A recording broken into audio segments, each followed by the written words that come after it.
안녕하세요. 장충건 목사입니다. 이번 주에는 코로나19로 인해서 예배를 영상 예배로 대체하는 교회들이 있다는 소식을 들었습니다.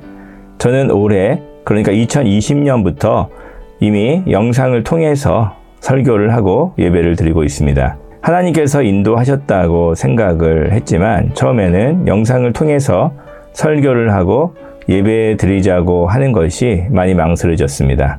왜냐하면 생소하고 제가 잘 해보지 않았던 일이기 때문에 겁이 났습니다. 또 한편으로는 다른 교회에서 비난을 할까 걱정되기도 했습니다. 그런데 코로나19로 인해서 다른 교회들도 영상을 통해서 예배하는 일이 있다고 하니까 제 마음이 많이 홀가분해졌습니다. 저는 하나님께서 올해 영상 설교를 하도록 인도하신 데에는 분명한 이유가 있을 것이라고 생각합니다. 그리고 그 이유를 찾아서 이루기 위해서 계속 노력하려고 합니다. 그 과정에서 많은 시행착오가 있을 것이라고 생각하는데요. 여러분께서 동참하시고 격려해 주시지 않으면 이것을 이루기는 어려울 것 같습니다. 여러분께서 여러 가지 피드백을 통해서 수정해야 될 점, 개선해야 될 점을 알려주시기 바랍니다. 그러면 이것은 제 개인을 위한 것뿐만이 아니라 영상을 통해서 새로운 세대에 접근하려고 하는 많은 분들에게 도움이 될 것이라고 생각을 합니다. 오늘은 이 시대를 분별하는 것에 대해서 생각해 보려고 합니다. 지금 정치적으로는 보수와 진보의 대립이 극심하고 그 대립이 교회에까지 많은 영향을 끼치고 있습니다. 많은 그리스도인들이 어떤 것이 옳은지 잘 알지 못해서 갈팡질팡하고 고민하는 것을 보았습니다. 우리는 지금 우리가 살고 있는 이 시대를 어떻게 분별해야 할까요?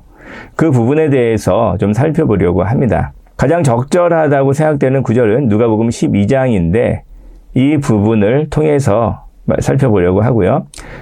마틴 로이드 존스 목사님은 시대를 분별하는 두 가지 기준으로 성경과 교회사를 제시했습니다. 성경과 교회사라는 두 가지 관점을 통해서 우리가 살고 있는 이 시대를 어떻게 분별해야 될지 간략하게 알아보려고 합니다. 더 자세한 것은 제가 후속 시리즈를 통해서 살펴보겠지만 오늘은 요약적으로 살펴보려고 합니다. 먼저 본문인 누가복음 12장 54절을 살펴보도록 하겠습니다. 누가복음 12장 54절로 57절 같이 읽어보도록 하겠습니다. 읽겠습니다. 시작. 또 무리에게 이르시되 너희가 구름이 서쪽에서 이는 것을 보면 또 말하기를 소나기가 오리라 하나니 과연 그러하고 남풍이 부는 것을 보면 말하기를 심히 더우리라 하나니 과연 그러하니라. 외식하는 자여 너희가 천지의 기상은 분별할 줄 알면서 어찌 이 시대는 분간하지 못하느냐. 또 어찌하여 옳은 것을 스스로 판단하지 아니하느냐.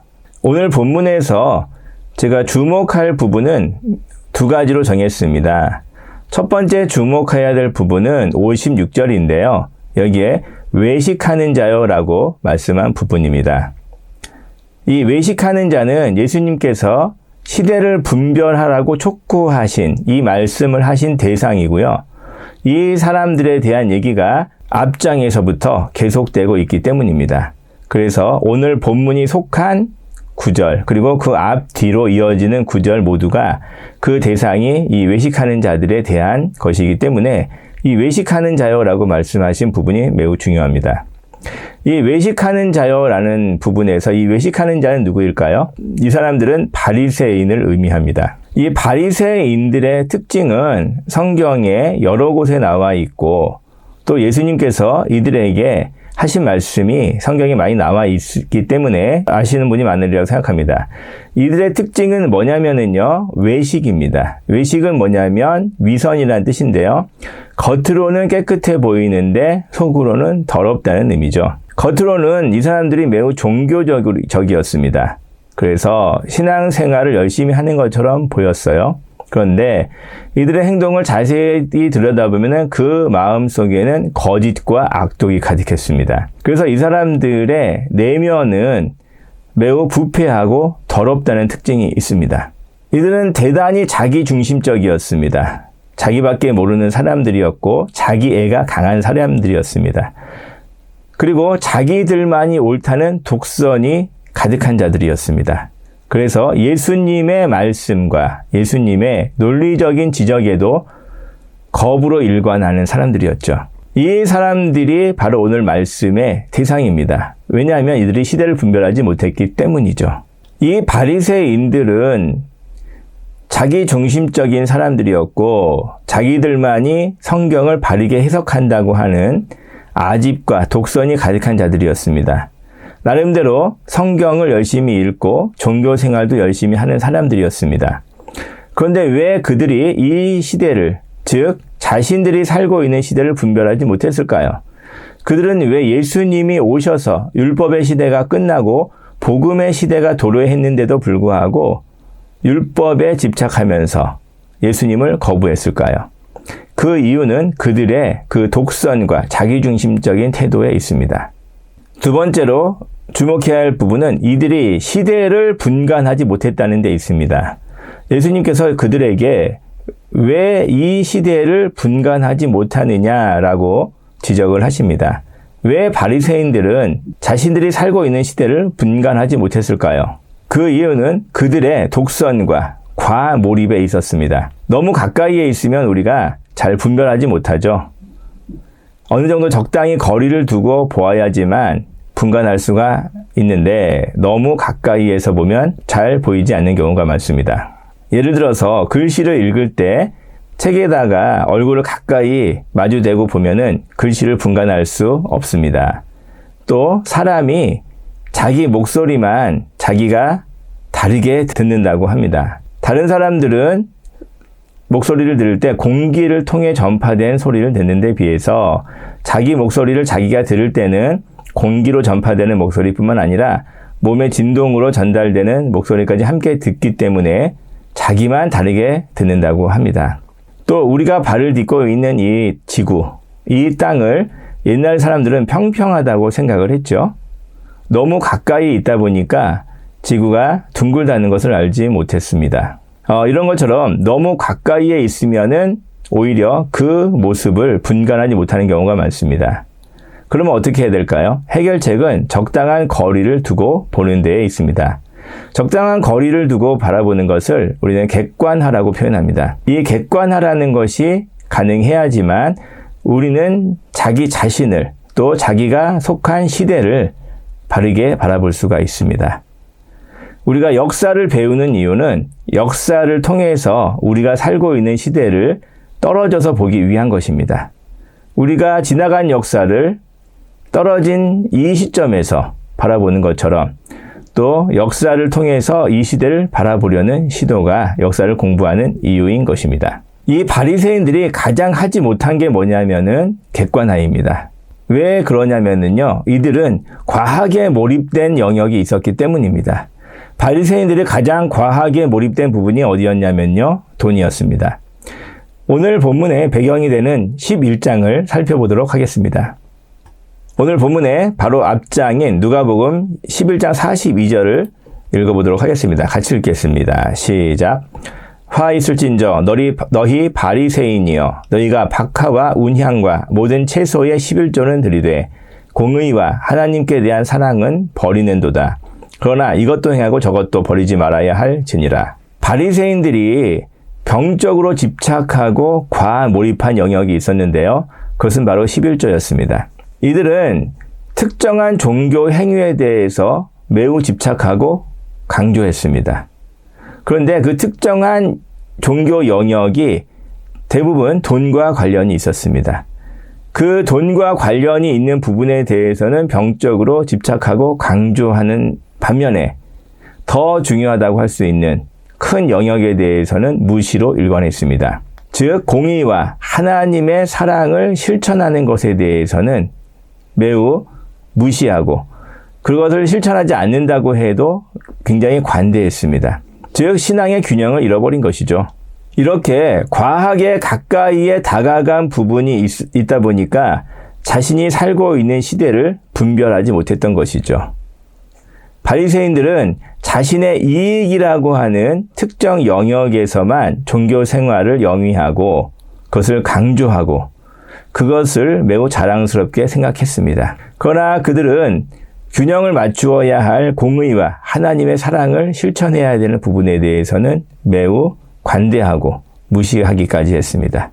이런듯 바리새인들이 이 시대를 분별하지 못한 이유는 과한 몰입에 있었고 좁은 시각을 가진 데 있었습니다. 이 시대를 분별하기 위한 세 번째 기준으로 교회사를 살펴보아야 합니다. 이 바리새인들과 같은 종교인들은 교회사를 통해서 어떤 행동을 했을까요? 예수님은 바리새인들에게 옳은 것을 스스로 판단하라고 촉구하고 있습니다. 이것은 상식을 되찾고 있는 그대로 보는 시각을 되찾으라고 촉구하시는 것이죠. 우리나라의 교회사를 살펴보면 70년대와 90년대에 이르는 정당성이 없는 독재 정권에 대해서는 순응으로 일관했습니다. 제가 분명히 그 시대의 교회를 다니면서 악한 정권이라 할지라도 하나님께서 세우신 권위이기 때문에 순종해야 된다는 설교를 들었습니다. 지금 광화문에서 집회하고 있는 그 종교 지도자들도 동일하게 그러한 얘기를 했습니다. 그런데 반대로 민주화 정권이 들어서자마자 시위에 나서기 시작하고 극렬하게 반대하기 시작했습니다. 이러한 종교 지도자들의 모습에 어떠한 일관성도 없고 어떠한 용기도 또 신앙적인 신념도 찾아볼 수가 없죠. 교회사를 통해서 살펴보는 것은 비겁한 행동밖에 없습니다. 이들의 행동이 결코 용감하다고 할 수가 없어요. 왜냐하면 독재 정권에 대항해서는 한마디도 안 했기 때문이죠. 오히려 고문당하고 감옥에 끌려갈 일이 없어진 민주화 정권이 들어서자 극렬하게 반대하는 행동은 비겁한 행동 그 자체입니다. 교회사를 통해서 살펴볼 때 어떠한 행동이 옳은 행동일지 우리가 스스로 판단해야 합니다. 또 교회사를 통해 살펴볼 때 많은 종교 지도자들이 돈에 집착을 했습니다. 한국교회가 11조에 대해서 강조한 것 자체는 나쁜 것이 아닙니다. 그러나 11조에 대한 강조만큼이나 공의와 하나님의 사랑에 대한 강조를 했어야 되는데 그 부분에 소홀했던 것이 사실입니다. 돈에 집착하기 때문에 다른 모든 것에 대해서는 판단력을 잃어버린 그러한 모습이 바로 바리새인들의 모습과 다른 게 뭐가 있을까요? 종말에 대해 이야기하면서 공포심을 조장하고 남 탓을 하는 경우가 많습니다. 정권을 탓하고 다른 이단을 탓하는 경우가 있죠. 그러나 교회에 쇠락을 가져온 것은 이단이나 혹은 정권이 아닙니다. 교회에 쇠락을 가져온 것은 언제나 교회 자체의 부패와 타락이었습니다. 우리나라의 교회가 급성장을 했다고 했지만 한편으로는 급격한 물질화로 인해서 타락하고 부패했다는 것이 대다수 사람들의 의견입니다. 이것은 교회에 속하지 않은 세상 사람들의 일반적인 시각이기도 합니다. 교회만 그 사실을 모를 뿐입니다. 이단이 극성을 부려서 정권이 악해서 교회가 이렇게 쇠퇴했다. 이러한 주장을 일삼고 있습니다. 이것이야말로 정확하게 바리새인들의 주장과 동일합니다. 예수님이 오셨기 때문에 자신들의 입지가 줄어든다는 바리새인들의 그 시기와 질투, 남 탓을 되풀이하고 있는 것이죠. 교회사를 살펴봤을 때 우리가 어떻게 이 시대를 바라봐야 할까요? 잘못된 종교 지도자들을 따르지 말고 우리는 정말로 예수님의 가르침을 따라야 합니다. 오늘은 개략적으로 살펴보겠다고 말씀을 드렸습니다. 우리나라의 현재 상황은 어떻습니까?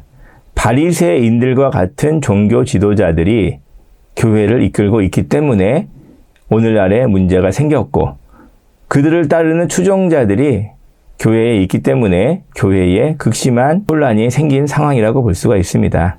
그럼 우리가 어떻게 이 문제를 해결할 수 있을까요? 그것은 자기 객관화를 통한 자기 개혁밖에 없습니다. 자신을 객관적으로 떨어져서 보는 것이죠. 그리고 그 객관화를 통해서 알게 된 사실을 통해서 자신을 개혁하는 것입니다. 교회사를 통해 볼 때 더 강력한 이단들도 많이 있었습니다. 지금은 신천지가 기승을 부리지만 좀 전만 해도 우리가 세월호 사건을 일으킨 단초가 되었던 구원파의 문제를 알고 있지 않습니까?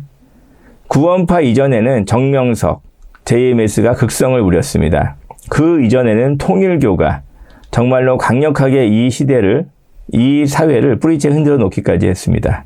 한국 교회를 다 집어삼키는 것이 아닌가 하는 걱정을 했던 때도 있었습니다. 그러나 어떻게 됐습니까? 그 이단들이 지금도 영향력을 가지고 있기는 하지만 예전만큼의 영향력을 갖고 있지는 못하죠. 결국 이단은 결국은 사그러들고 사라지게 되어 있습니다. 언제나 교회의 쇠락을 가져온 것은 이단이라고 하는 외부적인 요인이 아닙니다. 교회의 타락과 부패라고 하는 내부적인 요인입니다. 교회가 쇠락할 때는 언제나 교회에 부패가 있었고 교회의 타락이 있었습니다. 우리가 교회의 쇠락의 원인을 외부적인 요인으로 돌릴 때마다 교회는 더욱더 빠르게 쇠락할 수밖에 없습니다. 종말이 되면 자연재해가 일어나고 사건, 사고가 사회에서 많이 일어날 것이라고 성경은 예언하고 있습니다. 우리는 그러한 종말의 시대를 항상 경각심을 가지고 분별해야 합니다. 그러나 공포심과 과도한 걱정을 해서는 안 됩니다. 왜냐하면 하나님께서 종말에 재난과 재해를 주시는 이유는 회개하도록 촉구하기 위함입니다. 결국 우리는 공포심을 가질 것이 아니라 회개를 해야 되는 것이죠. 남 탓을 할 것이 아니라 내 자신을 돌아보고 자기 개혁을 해야 합니다. 그럴 때 교회는 위기를 극복하고 다시 일어설 수가 있습니다. 제가 현재 종교 지도자들에 대해서 비판한 것도 자기 성찰을 통해서 자기 개혁을 하자는 의도입니다. 지금 광화문에서 집회를 하고 있는 종교 지도자들, 바리새인들입니다. 그들을 따르지 마시기를 부탁드립니다. 그리고 분명하게 자기 개혁에 나서시기를 부탁을 드립니다. 우리가 이 시대를 어떻게 바라보아야 할까요? 바리새인들이 종교 지도자의 역할을 하고 있는 시대입니다. 우리는 예수님의 말씀으로 되돌아가서 누구를 탓하는 것보다 어떤 정치 운동으로, 시위로 이 사회를 개혁하려는 어리석은 행동보다 또 자신의 비겁했던 과거를 속이고 용감한 척하는 그러한 거짓에 속기보다 자기 자신의 잘못을 고치고 수정하는 개혁을 해야 합니다. 언제나 신앙의 해결책은 내 자신 속에 있습니다. 내가 내 자신의 잘못됨을 고치고 회개할 때 항상 하나님께서는 예수 그리스도의 은혜를 내려주셨고 예수님을 만날 수 있도록 우리를 이끌어 주셨습니다. 코로나로 인해서 영상 예배를 드리는 교회가 있습니다. 이것은 우리에게 하나님께서 알려주시는 새로운 메시지라고 생각합니다. 건물과 또 그 건물에 모인 많은 사람들에게 집착하지 말고 보이지 않는 생각과 바른 정신으로 이어진 그 신앙심으로만 연결된 교회를 세우라는 인도하심이 아닌가 생각합니다. 여러분, 우리가 눈에 보이는 건물 또 세력에 집착하기보다는 바른 생각과 바른 마음, 바른 신앙심을 가진 바른 믿음으로 하나가 되어야겠습니다. 여러분, 이러한 새로운 시도에 우리가 함께 동참하고 나아갑시다. 감사합니다.